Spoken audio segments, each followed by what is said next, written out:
Tamil eligibility test, அதாவது தமிழ் தகுதி தேர்வுக்கு எக்ஸம்ஷன், அதாவது விலக்கு கேட்டிருந்தவங்க டிசம்பர் 14 இருந்து டிசம்பர் 18க்குள்ள உங்க அப்ளிகேஷனை நீங்க சப்மிட் பண்ணணும். உங்க ஓடிஆர் அக்கௌண்ட்ல தான் இந்த சர்டிஃபிகேட்டை நீங்க அப்லோட் பண்ணணும். இங்க ஏற்கனவே அப்ளை பண்ணும்போது உங்க அப்ளிகேஷன்ல இதை மென்ஷன் பண்ணியிருந்தா மட்டும்தான் இப்போ நீங்க இதை கிளைம் பண்ண முடியும். இப்போ டிசம்பர் 14 இருந்து 18க்குள்ள நீங்க அந்த அப்ளிகேஷனை சப்மிட் பண்ணல அப்படின்னா அதுக்கு பிறகு நீங்க அதை கிளைம் பண்ண முடியாது. இதுதான் டிஎன்பிசியோட அப்ளிகேஷன் சர்டிஃபிகேட். இதை தான் நீங்க அப்லோட் பண்ணணும். இது முதல்ல உங்க நேம் வரும் இதுல.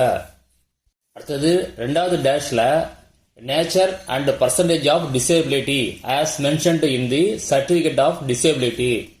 அதாவது உங்க குறைபாடு என்ன, உங்க குறைபாட்டின் பர்சன்டேஜ் எவ்வளவு அப்படின்னு ஏற்கனவே நீங்க ஒரு சர்டிஃபிகேட் வந்து அப்ளை பண்ணும்போது சப்மிட் பண்ணிருப்பீங்க. அதை நோட் பண்ணுவாங்க இதுல. அடுத்தது உங்க ஃபாதர் நேம், அடுத்தது அட்ரஸ் வரும்.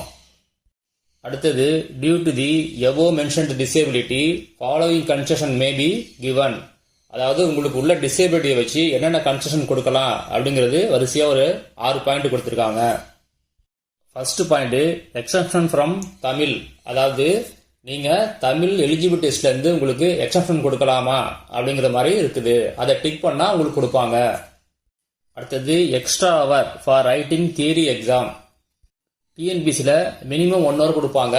அதுக்கு மேலே தேவைப்பட்டாலும் நீங்கள் இதில் ஃபில்லப் பண்ணியிருந்தீங்க அப்படின்னா அந்த ஹவர் உங்களுக்கு கொடுப்பாங்க. அடுத்தது அலகேஷன் ஆஃப் ஸ்கிரைப், அதாவது உங்களுக்கு எழுதுறதுக்கு ஹெல்ப்புக்கு ஒரு ஆள் கொடுப்பாங்க. அவங்களுக்கு நீங்கள் வந்து எந்த பேமெண்ட்டும் பண்ண தேவையில்லை. அவங்க வந்து உங்களுக்கு எழுதி கொடுப்பாங்க. டிஎன்பிசியை அவங்கள அலாட் பண்ணுவாங்க. யூசிங் கால்குலேட்டர் அசிஸ்டிவ் டிவைசஸ், அதாவது என்ன சொல்றாங்க அப்படின்னா நீங்க கால்குலேட்டர் இல்லைன்னா வேற டிவைசஸ் ஏதாவது யூஸ் பண்ணிக்கலாம். அடுத்தது 6வது point any other assistive devices or concession. அதாவது என்ன சொல்றாங்க அப்படின்னா இதுல வந்து டாக்டர் ரெக்கமெண்ட் பண்ணுவாங்க, நீங்க ஏதாவது வேற டிவைசஸ் யூஸ் பண்ண போறீங்க இல்ல உங்களுக்கு ஏதாவது ஸ்பெஷல் கன்செஷன் கொடுக்கலாம் அப்படின்னு சொல்லி டாக்டர் இதுல ஃபில்அப் பண்ணலாம். அடுத்தது டாக்டர் சைன், இங்க யார் பண்றது அப்படின்னு கொடுத்துருக்காங்க.